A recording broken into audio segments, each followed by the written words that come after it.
नमस्कार दोस्तों, एक बार फिर से स्वागत है आपका अपने यूट्यूब चैनल सीटेट एम्स पर। और आज हम डिस्कस करने जा रहे हैं सीडीपी के कुछ महत्वपूर्ण क्वेश्चंस के बारे में जो सीटेट में कई बार पूछे जा चुके हैं। तो चलिए स्टार्ट करते हैं अपने पहले प्रश्न के साथ। हमारा पहला प्रश्न है, किसने सबसे पहले बुद्धि परीक्षण का निर्माण किया?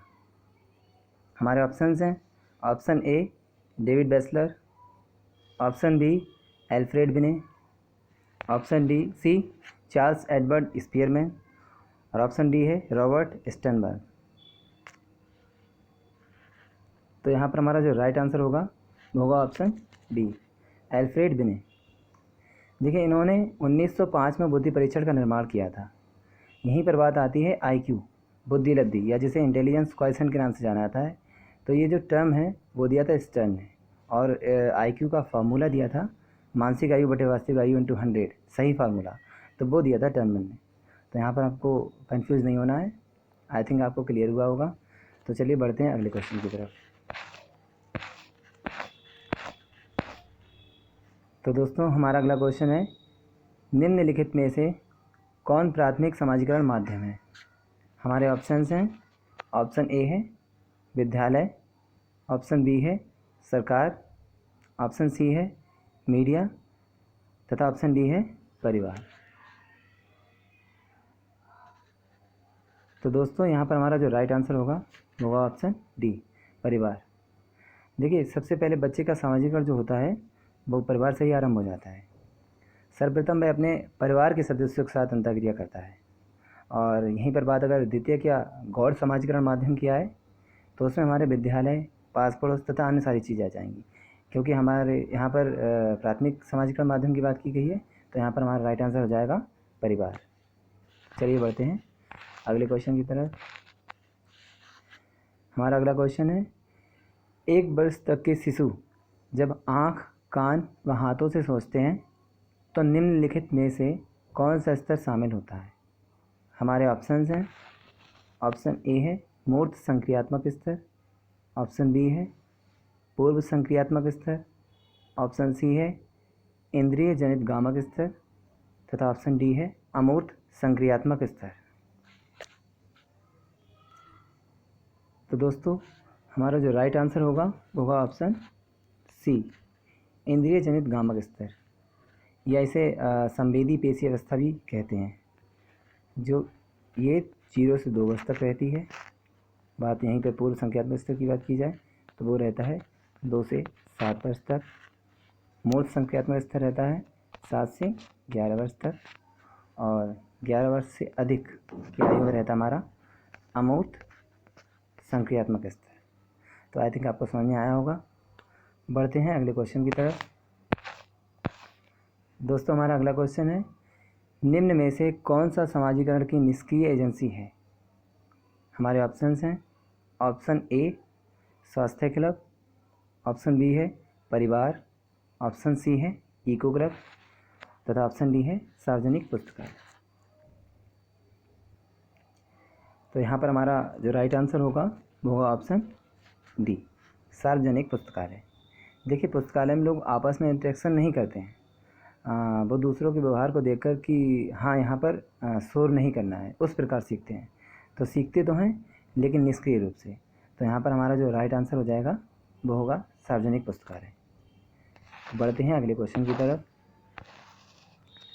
हमारा अगला क्वेश्चन है, प्रतिभाशाली शिक्षार्थियों को रिक्त स्थान दे रखा है से जुड़े प्रश्नों पर अधिक समय देने के लिए कहा जा सकता है। हमारे ऑप्शंस हैं, ऑप्शन ए है स्मरण, ऑप्शन बी है समझ, ऑप्शन सी है सृजन तथा ऑप्शन डी है विश्लेषण। तो यहाँ पर हमारा जो राइट आंसर होगा वो होगा ऑप्शन सी सृजन।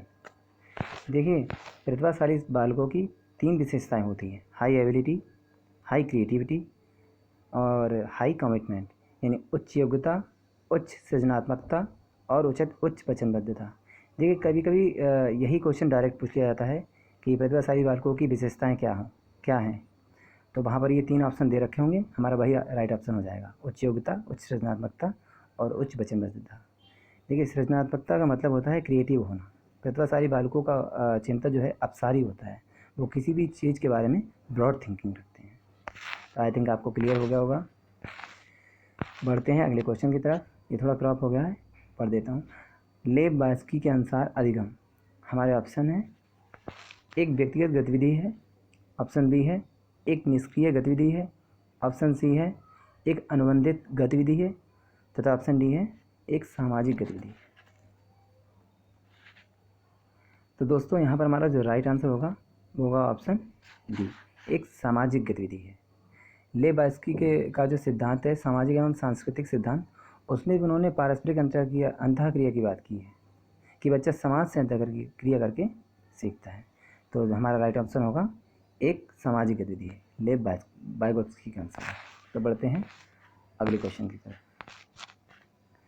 हमारा अगला क्वेश्चन है जीन पियाजे के सिद्धांत का प्रमुख प्रस्ताव है कि, हमारे ऑप्शंस हैं, ऑप्शन ए है बच्चों की सोच वयस्कों से बेहतर होती है, ऑप्शन बी है बच्चों की सोच मात्रात्मक रूप में वयस्कों से भिन्न होती है, ऑप्शन सी है बच्चों की सोच गुणात्मक रूप से वयस्कों से भिन्न होती है, तथा ऑप्शन डी है बच्चों की सोच वयस्कों से निम्न होती है। तो दोस्तों हमारा जो राइट आंसर होगा वो होगा ऑप्शन सी, बच्चों की सोच गुणात्मक रूप में वयस्कों से भिन्न होती है। देखिए बच्चे मात्रा में वयस्कों के बराबर ही सोचते हैं, लेकिन उनका जो गुणात्मक एवं अर्थात प्रकार कह सकते हैं वो भिन्न होता है। हो सकता है बच्चा अपने खिलौने के बारे में सोच रहा हो और वहीं पर एक वयस्क जो है अपनी जॉब के बारे में सोच रहा हो।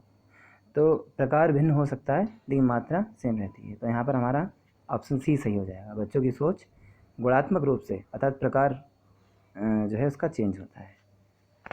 बढ़ते हैं अगले क्वेश्चन की तरफ। हमारा अगला क्वेश्चन है, रिक्त स्थान दे रखा है, यह विचारधारा है कि सभी बच्चों को एक नियमित विद्यालय व्यवस्था में समान शिक्षा प्राप्त करने का अधिकार हो। हमारे ऑप्शंस हैं, ऑप्शन ए है मुख्य धारा शिक्षा, ऑप्शन बी है विशेष शिक्षा, ऑप्शन सी बहुल सांस्कृतिक शिक्षा और ऑप्शन डी है समावेशी शिक्षा। तो दोस्तों यहाँ पर हमारा जो राइट आंसर होगा वो होगा ऑप्शन डी, समावेशी शिक्षा। देखिए समावेशी शिक्षा का तात्पर्य ही है कि सभी बच्चों का समावेश। तो बढ़ते हैं अगले क्वेश्चन की तरफ।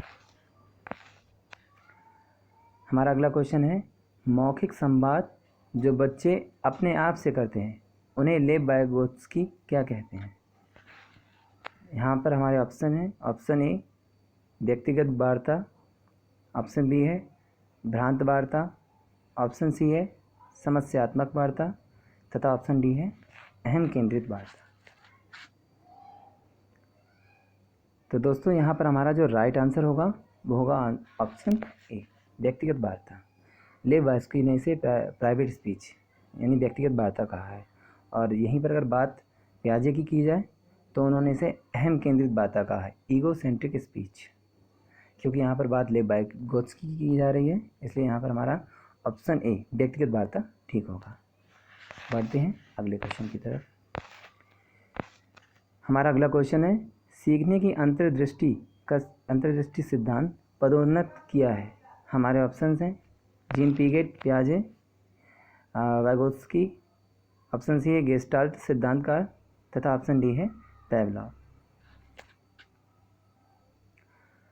तो दोस्तों यहाँ पर हमारा जो राइट आंसर होगा वो होगा ऑप्शन सी, गेस्टाल्ट सिद्धांतकार।